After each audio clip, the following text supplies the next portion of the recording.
Hello and welcome to the final panel this morning before we adjourn for lunch. My name is David Vaughan. I'm a radio journalist, and we have a distinguished panel from many different countries. The subject of this panel is the optimization of available welfare funding. We're going to be talking about all sorts of things from tax exemptions, welfare payments, financing of organizations that help Holocaust survivors and other victims of Nazi persecution. We're going to be talking about the role of NGOs in the process, and also to some extent about the role of the private sector. Initially, there were going to be 2 rounds with each speaker speaking for 5 minutes. We've changed that slightly because we're running late and we're the only thing between you and lunch. And also, in order to leave room for a few questions at the end, we've reduced it to 1 round of speaking, and then hopefully with plenty of time for your questions. The first speaker is Greg Schneider. He's the Executive Vice President of the Conference on Jewish Material Claims Against Germany. He's been working with the Claims Conference since 1995 and has overseen many of its programs, including the first ever one-time payments to Nazi victims in the former Soviet Union. So, Mr. Schneider. Thank you very much. Good morning. I'm very happy to be here. I'd like to thank the Czech Foreign Ministry for hosting, of course, ESTLE, and particularly the co-chairs. Over the past number of years, I've had the opportunity to work with both of the co-chairs. I know them both well. And the conference is in amazing hands, and I know we're all appreciative. I know many people in the room, and so my first instinct is to be happy about that and to greet friends and colleagues. And for those of you that I don't know, I hope I have the chance during the course of the day to meet you and to work with you. But really, there is something very troubling about it, that it's the same people talking about the same topic. It's a little bit, as we say in English, of déjà vu all over again. We know the issues. Now it's time to solve the problems. We recently did at the Claims Conference, we recently did some demographic work, which will continue over the course of the next several months. But about 8 months ago, we released a study that projected that within 7 years from then, 50% of all Jewish Holocaust survivors of Nazi victims will have perished. Of those that were alive today, 50% will be dead. So half of our problem will be solved in a little more than 6 years. So I think back to the conference, the first conference from Prague to Reason from 2009. That was 6 years ago.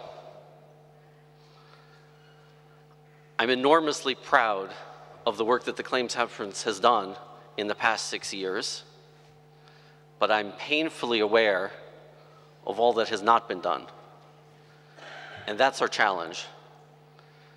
I don't want to be in this room with all of us together talking about these same issues 6 years from now. And so the question is, how do we move forward? I think one of the themes, one of the important issues that have come out of this conference that we talked a lot about in advance of the conference is one size doesn't fit all. That there are different options, there are different possibilities, depending upon different countries. But let me just talk about a few. There is, for instance, the possibility of using National Service Corps volunteers. As I think was mentioned yesterday, the Vista Corps program in the United States is a good example. I think this is a good model to help NGOs and different organizations within country focus on different programs that are available for survivors. Number two, I would propose, again, as currently exists in the United States, that every country represented here, every country with Holocaust survivors living in it, appoint a domestic benefits coordinator. It's a person who can advocate for Holocaust survivors' rights within country, among ministries within country, and help Holocaust victims navigate the complex web of existing program and benefits. This is very different than what many countries have as an external special envoy for Holocaust-era issues that are looking externally, but rather a person internally to work within the government to make known available benefits. One of the issues that was identified here is that different countries have different programs, have different benefits, not always targeted exclusively for Holocaust survivors, but available for elderly in the country. One of the things that we want to make sure is that every Holocaust survivor, in no matter what country, knows of those benefits and can avail themselves, is drawing upon all the benefits that are available. I think we should talk about taxes and the issue of taxation for a moment.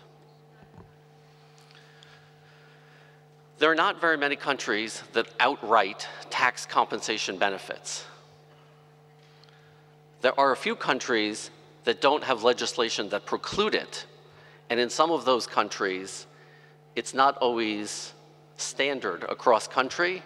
It might be in different cities, in different regions, taxes are applied or not applied. Sometimes they try and withhold taxes. So one of the things that we would like is a clear declaration from every country that's here and that participates that they will not tax compensation benefits. That's number one. But number two, I hate to go into the details, but sometimes that's where it matters. The issue of taxation is not just whether the compensation payment is taxed, but whether it's recognized as income. So maybe there is a payment that is made that's not taxed, but the amount that the person receives is calculated as income for, let's say, the tax rate, the rate at which they're taxed on their regular income. So the tax rate is higher on their income because they receive the compensation payments. Or, for instance, eligibility for other benefits. A person may be entitled to subsidized housing, as an example. The determination of eligibility is based on income. And the question is the calculation of income include compensation payments or not? So what we're suggesting is that Holocaust victims should be exempt from taxes and from need-based benefits for any Holocaust-related assistance program that is received by a Holocaust victim or heir, so that it's clear and we take this off the table once and for all. Now let me say, this is not a particularly costly endeavor for a government, but for a poor Holocaust survivor, the difference between receiving subsidized home care or non-subsidized home care could be huge. Because we're talking about a small subset of people. I don't have to talk about how they've suffered tremendously over the course of the years, but who today are in desperate need. So for a government, it's not a huge amount of money, but for an individual Holocaust survivor, it could make a huge difference. I think there should be, I would recommend that there should be a division or a unit within ESLI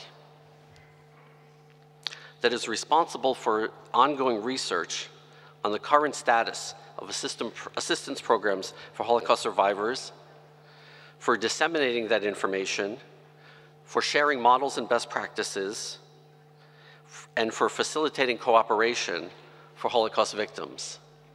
Unfortunately, I wasn't here yesterday for Professor Scrugg's presentation, but I did read the paper and review the presentation last night. I'd like to say a few things. First of all, I'd like to congratulate Esli on a very, very important paper and research, and particularly Professor Scruggs, very important work. As I was reading it on my iPad, but I wanted to highlight and underline particular parts again and again and again, because it spoke about the needs, certainly resonated with me. In professional language, it addressed these needs. But interestingly, this past weekend, I had lunch with a Holocaust survivor. And during the lunch, we were speaking about a new program that the Claims Conference is running now. It's a compensation program for child survivors. It's a one-time payment of 2,500 euros for anyone born January 1st, 1928 or later, who was in a concentration camp, a ghetto, or in hiding. And the concept is to recognize, for Jewish Holocaust survivors, to recognize the deprivation of childhood and the late onset of different issues that develop, that appear. So in that context, I said to this person, either you have received it or you already received it. And she said to me, yes, I received the payment. It's excellent. But you know, I'm going to use it for a dental implant. And a dental implant costs $3,500. And by the way, I need 2 of them. So I appreciate the payment, but it doesn't even begin to address what it is that I need to cope with right now. She said, you know, I'm sum it up like this. We need help, physical, mental, dental. That's it. Physical, mental, dental. So as I was reading Professor Scruggs' paper last night, I was thinking, it's a very eloquent 20 pages discussing all of the needs, but we could sum it up. Physical, mental, dental. We talk about it here. We're raising some issues or some suggestions on how countries can deal with different issues, but we've got to be prepared to hold countries accountable or to work with countries to say, a year from now, where are we? And that's why the continued work on the database, continuing updating it, and being able to look back will be helpful. Imagine how fantastic it would be if there was a declaration from every country that could be posted on this website as part of the database, talking about the fact that every country adopts the concept of tax exemption and tax exemption for benefits as well. If on this database we could track which countries have domestic benefits coordinators that can be a focal point for these benefits. If on the database we could track national service volunteers in every country, and maybe they would have the opportunity to share experiences. So I appreciate the opportunity to talk about the issues. I think there's not a dearth of possibilities, pension programs, volunteer programs, taxation issues, but making sure that we have the ability to share best practices and to review the progress that has been made is one of the most important outcomes for us. So with that, I would just like to say one word about property restitution. The focus of this conference is social welfare, not property restitution. But it's all connected. If there was appropriate property restitution in every country, the funds from the restitution, the money that would go back to survivors, would be able to help them with social welfare needs, to address some of the needs. If the Holocaust survivor that I had lunch with spoke about her dental needs, you can go back to the paper that the professor wrote and read that deprivation in childhood, malnutrition, and poor oral health in childhood leads to increase in dental problems as an adult. You can see the direct link between what the Holocaust survivor was talking to me about her dental needs and deprivations during the Holocaust.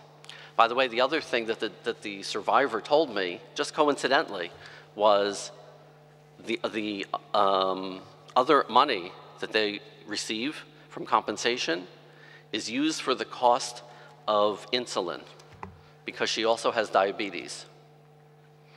And again, I read in the paper that there is a correlation between dental issues and increased incidence of diabetes. It's all linked and it's all connected. And this is our last opportunity to make a difference. Thank you.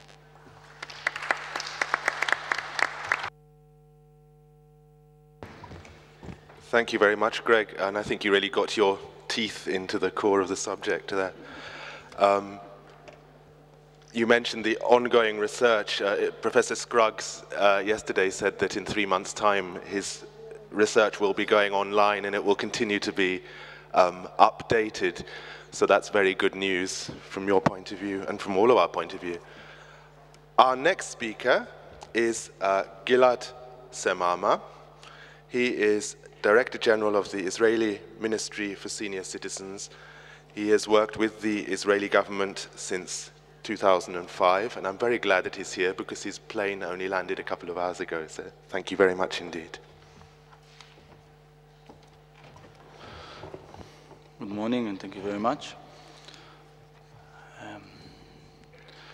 First, I want to congratulate ESLI and all the other institutions that made this happen.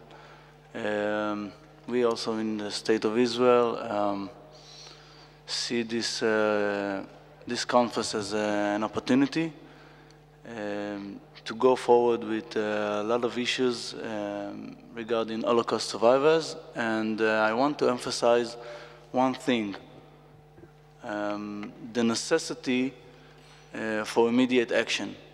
As Greg, my friend here, said, we don't have a lot of time. Holocaust survivors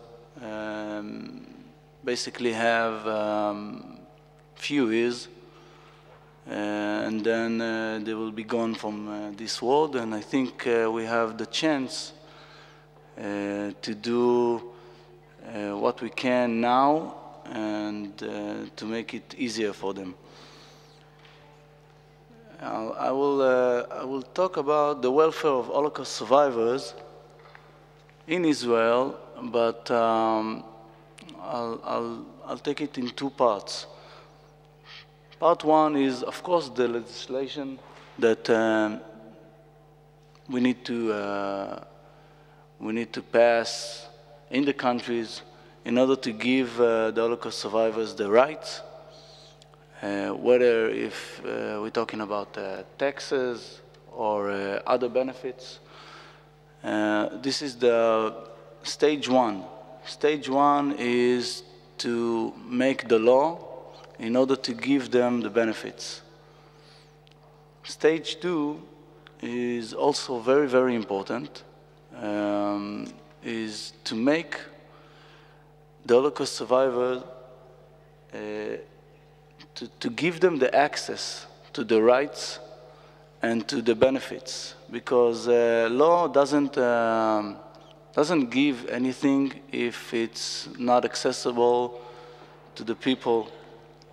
And just for example, last year, the State of Israel passed a law that gave benefits for about 200 million euros to Holocaust survivors, but most of the money still didn't get to Holocaust survivors because they need to be aware of their rights, of the benefits, and they need to be, and the law should be very, very easy to implement, especially when we're talking about Holocaust survivors in this age. So I'm gonna detail a few projects that we in the Ministry of Senior Citizens, but I'm talking only now about the Ministry for Senior Citizens, but we have other projects in ministries in Israel, like the Welfare Ministry and the Finance Ministry. But I want to emphasize what we are doing in the Ministry for Senior Citizens in order to give or to make it to make the access for the Holocaust survivors for the rights and the benefits that we legislate. First, we have a call center.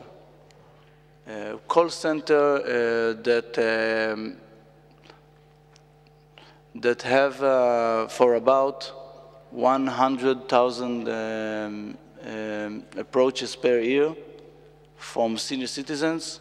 A quarter from this number is Holocaust survivors that call the center in order to check what are the rights. We have an expert in this center. They can check the rights in Israel, check the rights in other countries, and the center also help them in order to get the rights, get the benefits. And I can say that we advertise this center for about almost every day in the national radio in Israel. The second thing is in addition to the center, because we know that a lot of Holocaust survivors do not pick the phone and call the center, so we need to get them fill the applications, fill the documents, and they need someone to do it instead of them. So we have a project with students and volunteers that come to the survivors' houses and fill the documents for them, get all the details, and after that we take, of course, the students and the volunteers take the documents back to the center, the call center, and from this stage we contact the institution in Israel in order for them to receive the benefits, the benefits. Sorry. When the students and the volunteers get to the Holocaust survivors' houses, they do something else, not only filling documents and helping to get the rights. They look what are the means or how the house of the Holocaust survivor looks like. Because we know that a lot of them are poor and in a very bad shape. So if we find a bad situation in one house, we know how to manage to get all the help from, of course, the authorities, the welfare ministry, and of course the local services. We have another project that help the Holocaust survivors to tell the story. We know that a lot of Holocaust survivors did not tell the story for long years, but now, when they're in this age, They want to tell the story because they know they don't have enough time, a lot of time. So it's a project called Ledorot, for generations. And also we have volunteers that comes to the houses, and for about 2 or 3 meetings, they tell the story. And after that, we take the story and we take pictures of the Holocaust survivors. And then we have a national website that you can address and see. Thank you. You can address and see all the stories of the Holocaust survivors that consented to be a part of this project. Another project that helps Holocaust survivors to get their rights, but also to be a little bit less lonely, is project we called Ve'adarta. Ve'adarta is a word from the Bible. It's maybe the translation is respect for the old people. And we have the National Volunteering Service get to the houses of the Holocaust survivors, and every volunteer stays with the Holocaust survivors for about 2 hours, 3 hours per visit, 2 visits per week. And the stories that we get from the survivors and from the volunteers after we have this meeting, and the meetings, it's as I said, it's 2 visits per week, but the project is for one year. And the stories that we have from the Holocaust survivors and from the volunteers, and the connection that we have between the young generation and the senior citizens for this issue, of course, Holocaust survivors, is very, very important for them. Important for them to tell the story, and to get also the rights and the benefits, because the connection is like a granddaughter and grandson of these Holocaust survivors. The connection is very, very strong after one week, of even 2 weeks, and I think this project, which is a big project in Israel, sees the Holocaust survivors in many issues, in their loneliness, with regards to the benefits, and to make the rights accessible. And we will be very much appreciate if governments, countries will see these projects and the project of the call center, and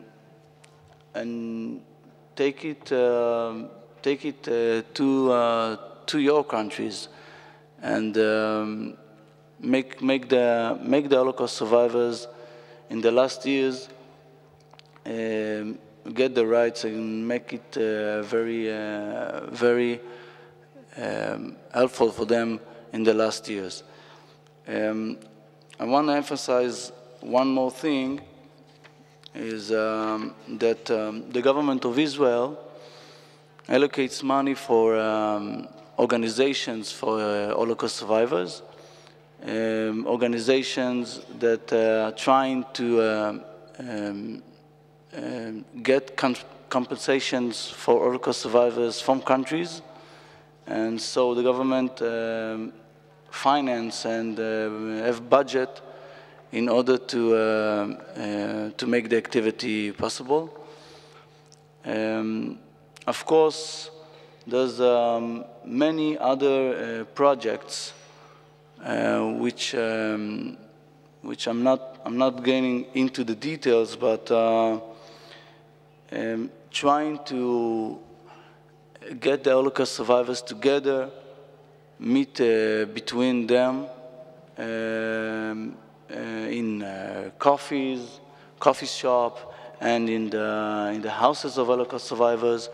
And if one of the countries want to make a model of all these projects, I very much suggest that will contact us, the State of Israel, the Ministry for Senior Citizens. We have our people here, and we can make it possible for you.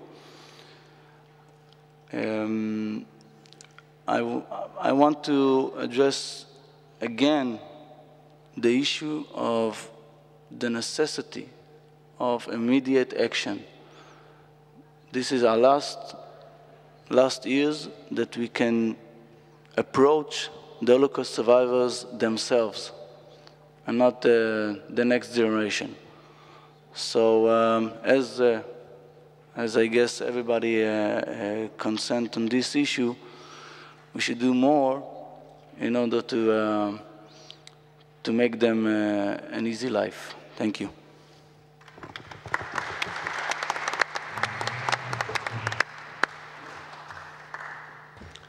Thank you very much indeed, Mr. Semama, including that very concrete offer of help and advice from your ministry. Our next speaker is Kurt Wegscheidler. He's the head of the Department for Social Compensation at the Ministry for Labor, Social Affairs and Consumer Protection in Austria. He has no less than 4 decades of experience of the ministry, which makes him a veteran in himself. Thank you very much. Thank you, Mr. Chairman. And thank you for the opportunity to speak here. Before I want to tell you something about the Austrian situation, I want to address a point which is connected with our Czech host. And I think that they should not pass without mentioning it. This is the fact that we are meeting today on an anniversary day. On an anniversary day connected with the Holocaust, the repression of the European peoples, especially the Czech and the Slovak people, and also with the freedom fight of the European peoples, and especially, again, of the Czech and the Slovaks.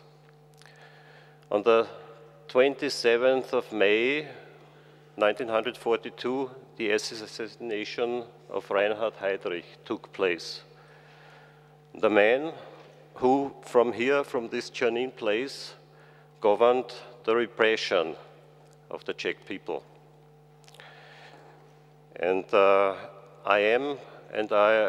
think we all can be very proud of the fact that we today can celebrate this anniversary, meet together on Holocaust questions, and be together with other representatives, combatants of the nations of Jan Kubiš and Josef Gabčík, and especially I want to address Colonel Pavel Fransky here from Czechia.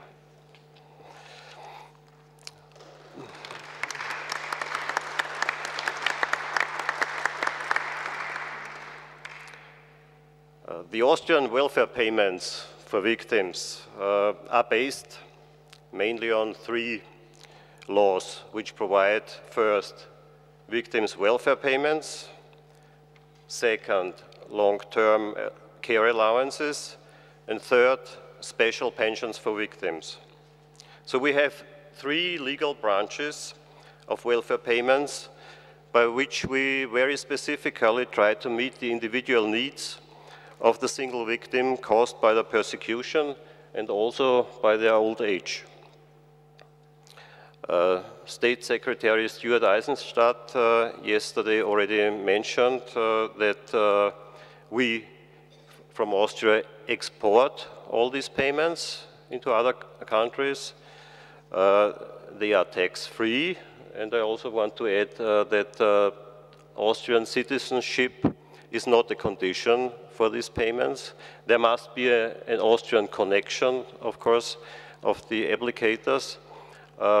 So they must have either a former citizenship or a longer time of living in Austria, but presently an Austrian citizenship is not a condition for getting these payments. The first of these laws is the Victims' Welfare Act. The Victims' Welfare Act stems from July 1945. So it was decided 2 months after the liberation of Austria. And it was the first law on a government compensation scheme after the liberation and the end of the Second World War. It was improved step by about 70 novels till today.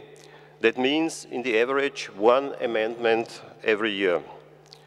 This law provides for pensions, continuous annex payments to these pensions, and other benefits like medical or orthopedic help to persons who suffered damages between 1933 and 1945 due to fighting for a free democratic Austria, the so-called resistance fighters, or due to political persecution. That means persecution for ethnic origin like Jews and Roma and Sinti, or for political or religious opposition.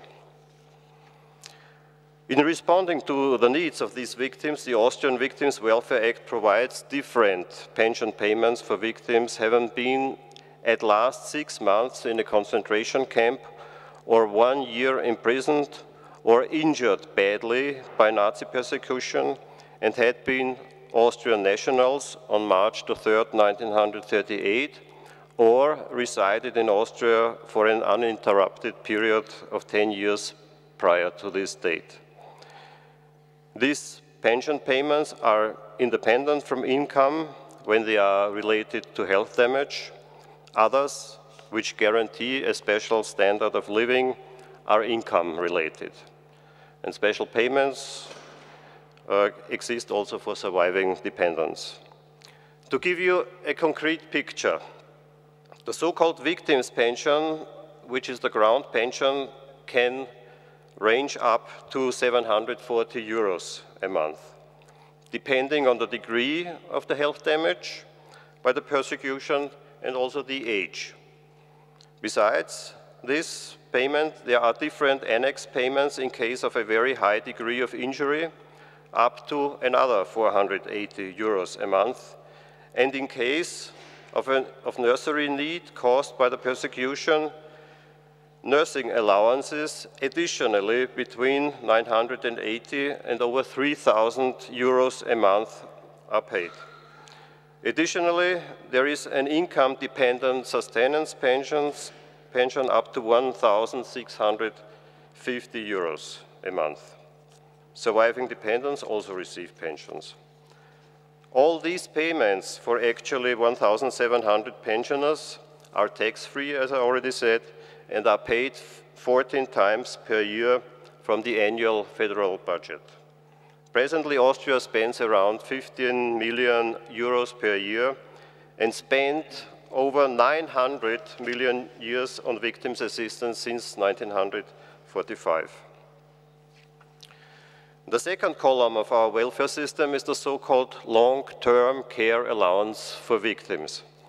The long-term care allowance addresses the nursing needs of pensioners from Austria, including those of the Victims' Welfare Act, and is also exported to those victims forced to live abroad by the Nazis.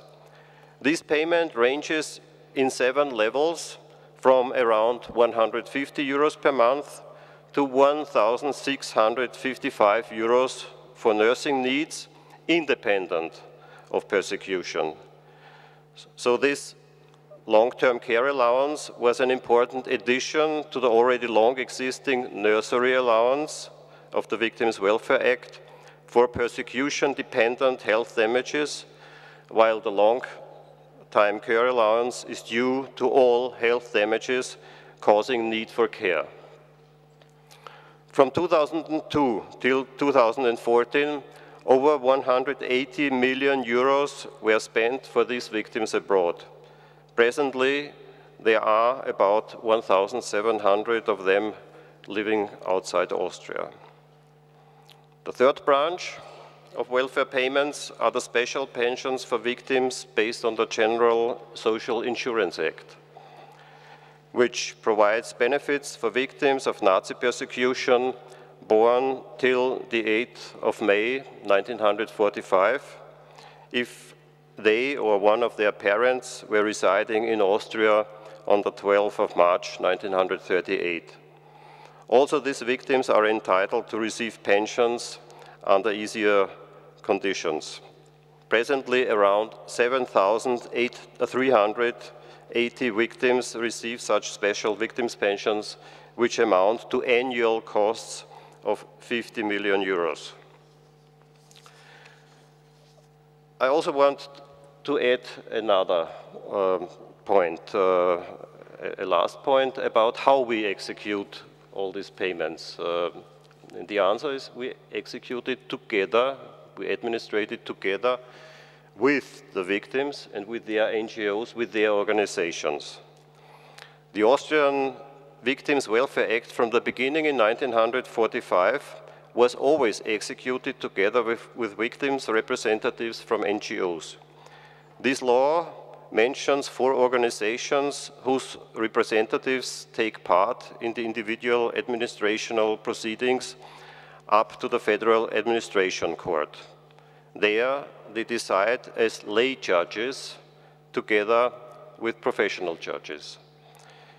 It was already a general practice in the democratization process in the First Austrian Republic after 1918, and even more after 1945, to administrate social regulations together with those concerned. These 4 participating organizations mentioned in the Victims' Welfare Act are, first, the Jewish Community of Austria, second, the Austrian People's Party's Victims' Organization, third, the Social Democratic Freedom Fighters, and fourth, the KZ Union. These organizations also play an important role in the legislation process, where their demands resulted in the development of the Victims' Welfare Act, and it's around 70 novels since 1945, and other laws concerning victims up to the present day. To fulfill these tasks in legislation and administration, and for the information work towards the single victims, producing newspapers and so on, these organizations also receive financial support by the Social Ministry and other institutions.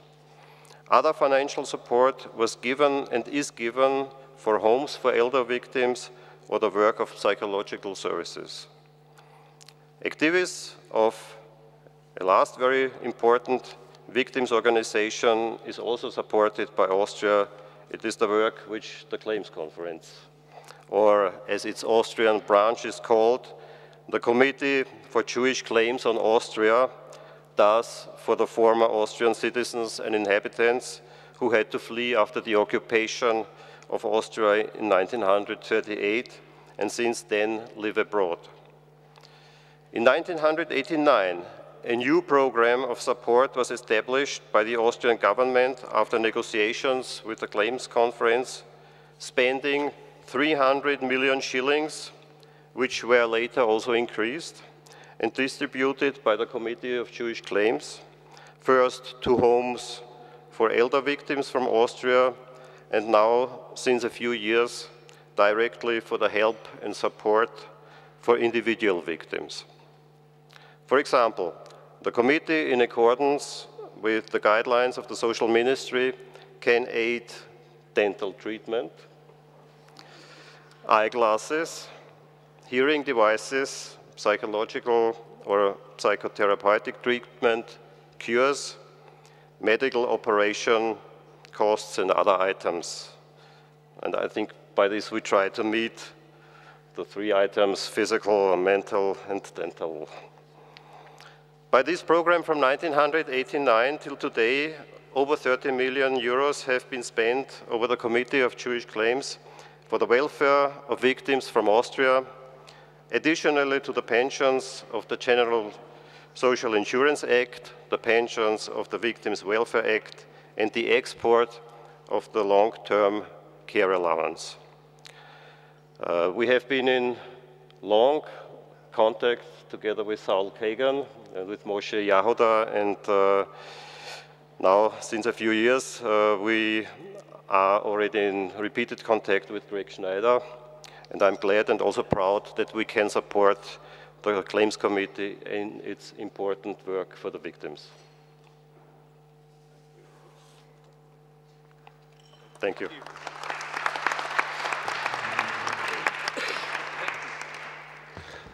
Thank you very much indeed, Mr. Wegscheidler. I don't think there's anybody in this room who has your depth of experience. Our next speaker is Mr. Dariusz Pawloś. He is chairman of the board of the Polish-German Reconciliation Foundation. Among other things, he's worked closely with the German and Austrian governments on compensation for forced laborers. He's going to give a PowerPoint presentation.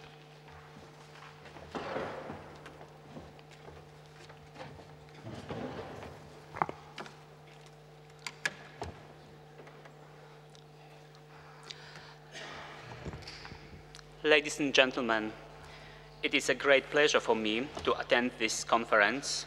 I would like to thank all the organizers, especially Mrs.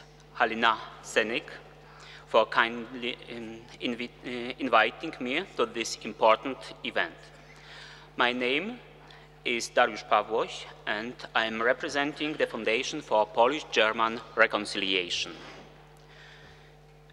For 24 years, the main aim of the Foundation for Polish-German Reconciliation is to help and to care for victims of Nazi persecution in Poland, but sometimes also abroad.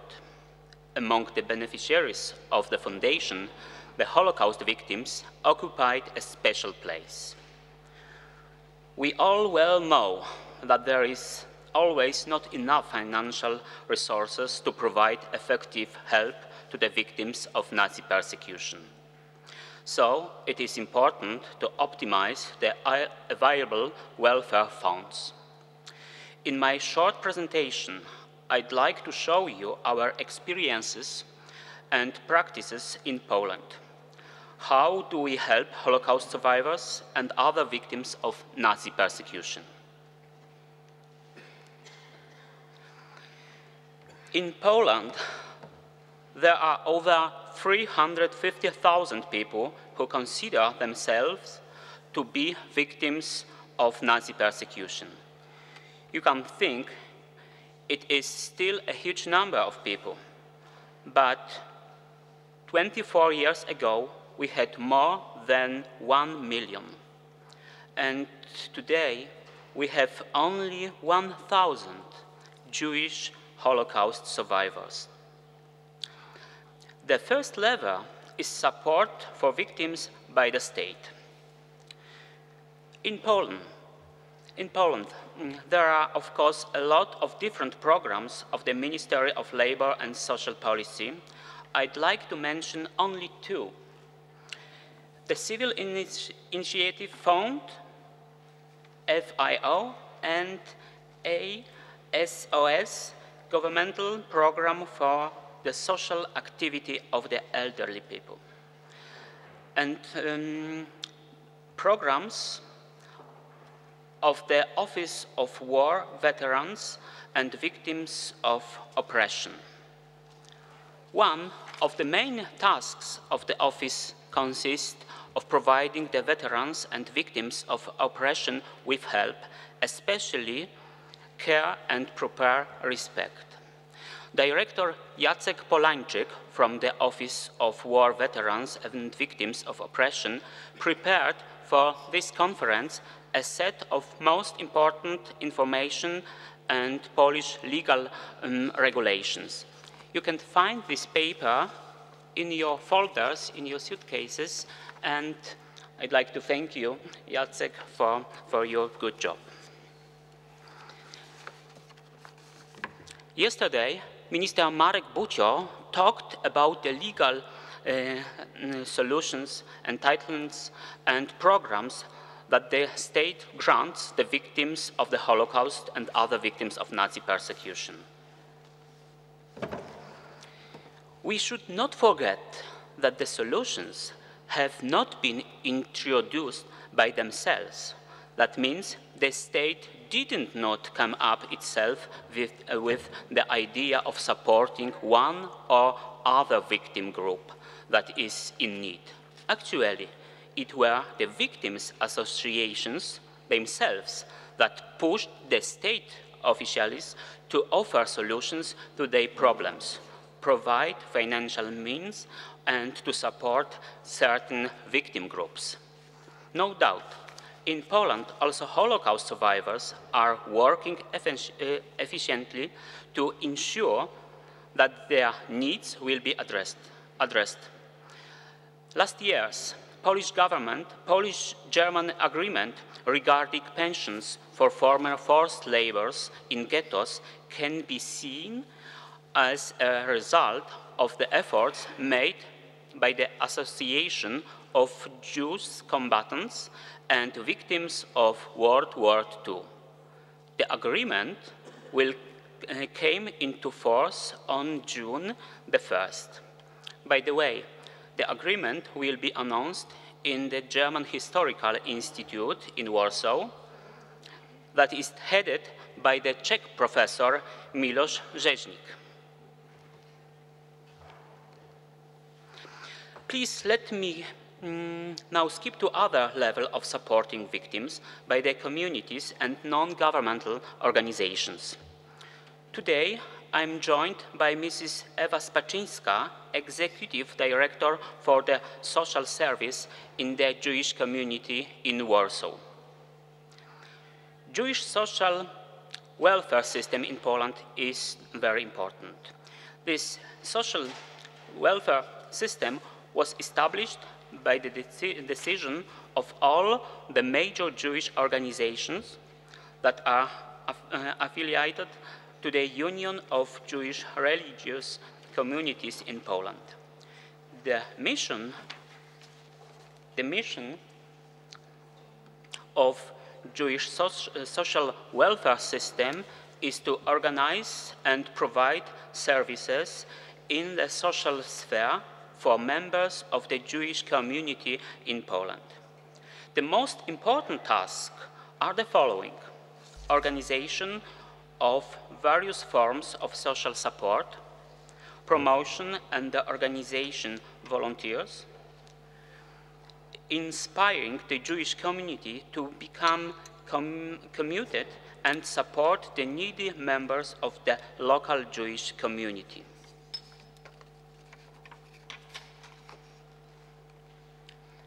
Very important in work of this Jewish community is, of course, volunteering. And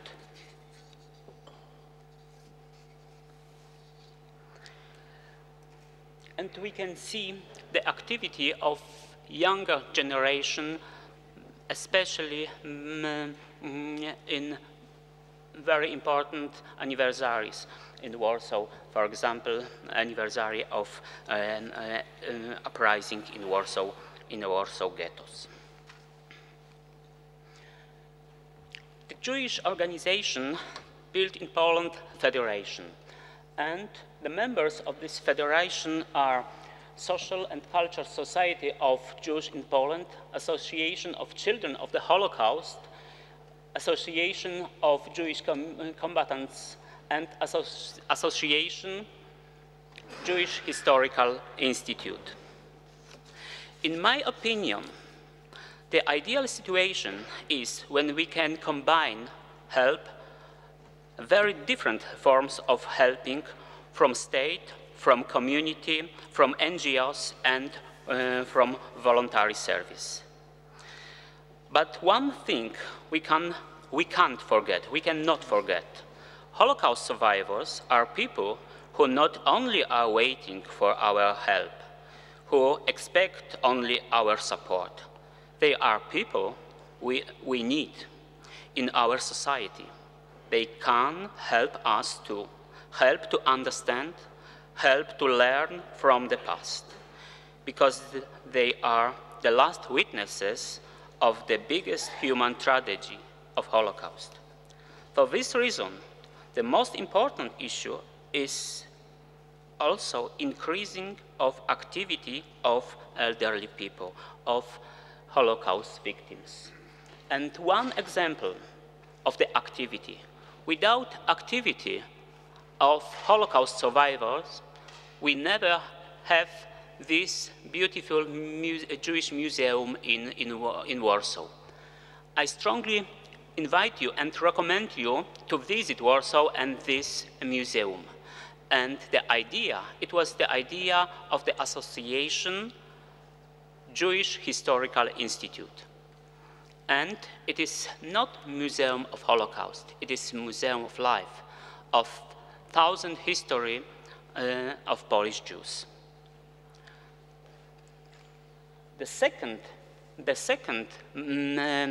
example of the activity is our international project to establish in former Nazi extermination camp Sobibor new museum memorial site. It was an initiative of 4 countries: Poland, Netherlands, Slovakia, and Israel. But this project is open for other countries. We have invited also Germany, but without help of former prisoner of this death camp, Mr. Filip Białowicz, from Izbica, Polish citizen and American citizen. We never involved in this project the German Republic. Mr. Białowicz was in German Bundestag and spoke to the members of German parliaments to convince these people to join the project. Without former members of uprising movement in Sobibor, without Tomasz Blatt, without Czech prisoner Kurt Ticho, without Jules Szelwis, we never established this museum. For this reason, I like to stress it once again: the activity of the Holocaust survivors is very, very valuable.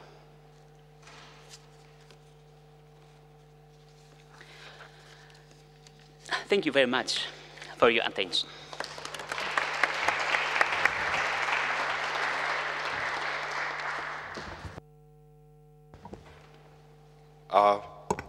Thank you very much indeed, Mr. Pawloś. Our final speaker today is Rachel Rimer. She's head of communications for the Foundation for the Memory of the Shoah in France, and she's also a person after my own heart because she's also a radio journalist. Thank you. Thank you. In 2009, Simone Veil, our first president, was at the Terezin conference, and I'm very honored to speak here about the French situation. As you know, the terrible attacks at the Charlie Hebdo newspaper and at the Hyper Cacher supermarket have highlighted a major increase in anti-Semitic attacks, and for everybody, but especially the survivors living in France, it has been a shock which has awakened great fear. Many Holocaust survivors say to us, during World War II we were too young to escape, and now we are too old to move. But they also say, we spent most of our lives trying to be recognized as victims, and now we are recognized. Now the Holocaust is taught in every school in France, and our testimony are public, yet still it didn't help. Everything we did is fragile. Hatred and anti-Semitism still exist. This underlines one of the main points I wish to convey today, that welfare is not only about receiving money, being helped and cared for. It has also to do with giving moral security to people, taking into account all those fears that were so acute in childhood and are still ready to show up at every corner, in every glass of milk, as Dina Porat said to us yesterday. And the other thing I wish to point out is our context has changed dramatically. And I don't know today whether French society is ready to do further steps for survivors, because the feeling is that a lot has already been done, and this is one of the concerns we have. So let me explain what has been done in France, because yesterday it was incomplete in the presentation, because France didn't respond to the survey. So in France, we have the highest population of Jews in Europe.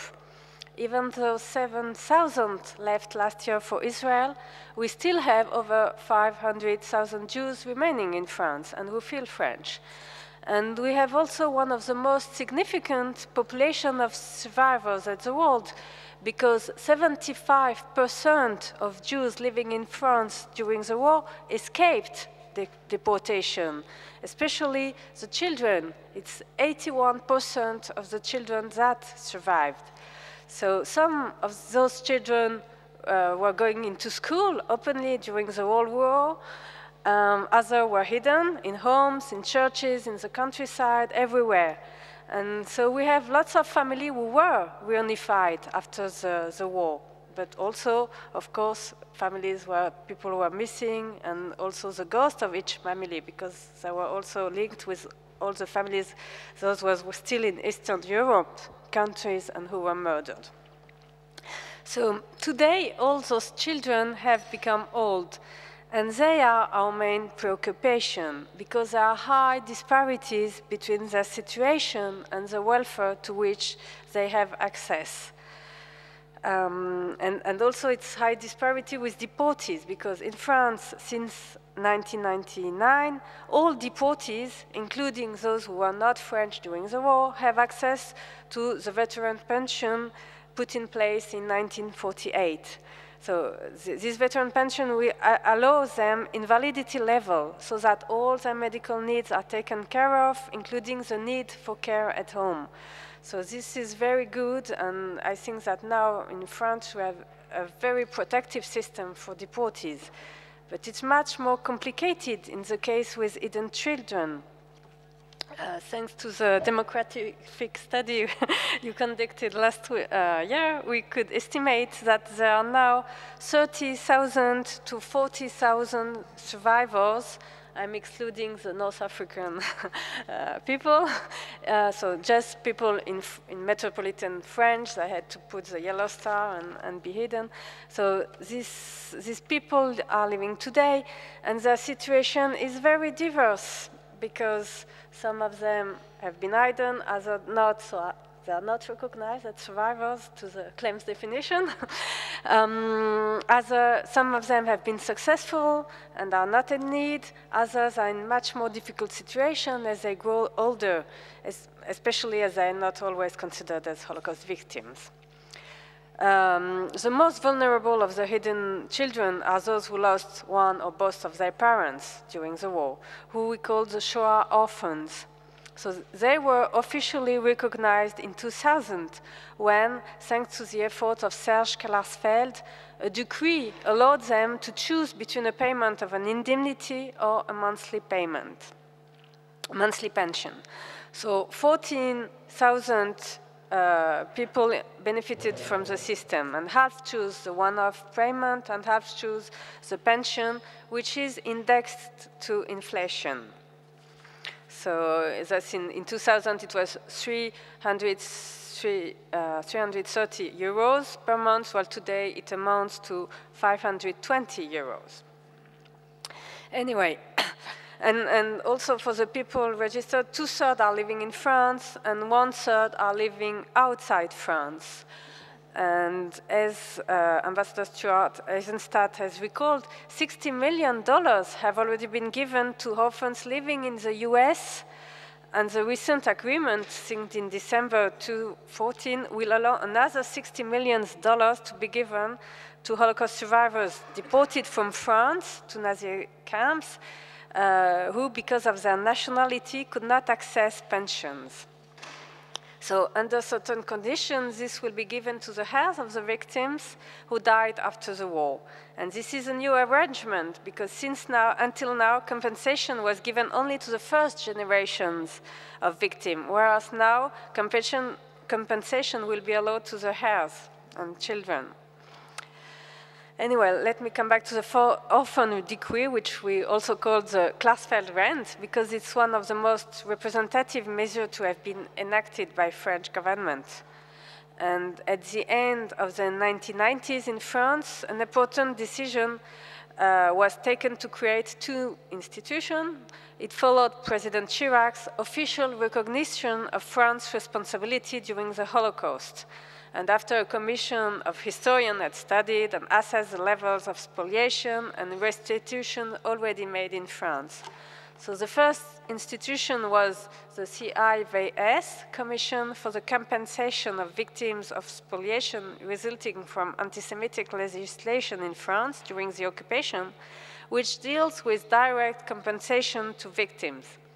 Since 2000, 500 million euros have been distributed to victims of Aryanization and of spoliation and to their heirs in France, but also abroad. And the second institution was our foundation, the Fondation pour la Mémoire de la Shoah, which received an endowment of 393 million euros. Considered as the money stolen to the Jews, we could no longer be returned to individuals. So with the funds generated from this endowment, we subsidize the Shoah Memorial in Paris and the new Shoah Memorial in Drancy, near the former internment camp, and we support projects in welfare, in history, in education, in memory, and in Jewish life, and in fight against anti-Semitism.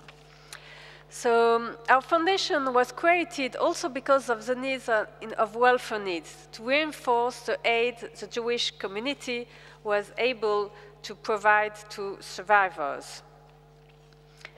Since our creation, 35 million euros have been devoted to welfare programs. Compared to the Claims Conference, we operate locally, mainly in France. We have some programs in Israel, but mainly we operate mainly in France.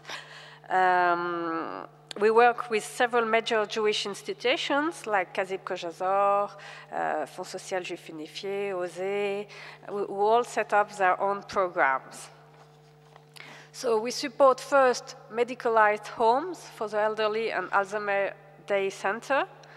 So this sector is well financed by the public system in France. So we help the Jewish homes to provide specific programs aimed at survivors, taking into account that they need more care and more attention.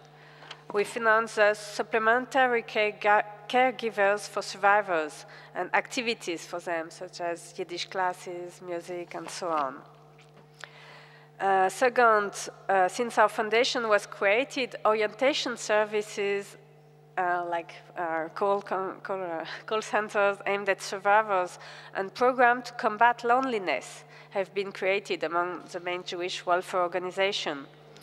More programs evolve, and now there are dozens of places in Paris offering activities for the elderly and helping people to access social aid where needed. Those initiatives are to be developed in the coming years and adapted also to elderly dependents. Third, we support home care programs. Our activities is complementary to that of the Claims Conference, and we are currently trying to work on more specific needs that are not covered sufficiently, such as psychological support at home. And for individual aid, we support an emergency fund which helps survivors with all kinds of needs. So we spoke about dental needs, but there are also hearing needs. Hearing aids, for example, who are not covered by the health insurance system in France. But it can be also burial costs, special expenses. And recently, we also integrated recurring expenses, such as rental costs. And we are trying to think if we can also help people to enter Jewish homes, because these are very expensive, and it's not with most of the survivors cannot afford to go there. And as provider of finance, one of our questions is how to better to organize complementarity.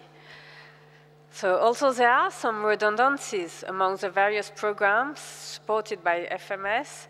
Since today not all Jewish victims are cared for, it is more relevant and beneficial to develop programs and to promote better coordination than to merge existing programs. Our position is that survivors should be entitled to choose from amongst different program agencies and caregivers. So we try to work with Jewish institutions to help them implement programs, but we have also to confront the fact that public financing is going to decrease in the coming years, and that we will have to face increasing needs, especially among the population of hidden children, and that more and more we are asked to supply what the state doesn't supply anymore. So we will probably have to work more closely with agents in the field in order to reach all the survivors who are not close to Jewish institutions and who are not well informed about what they should be entitled to. Thank you.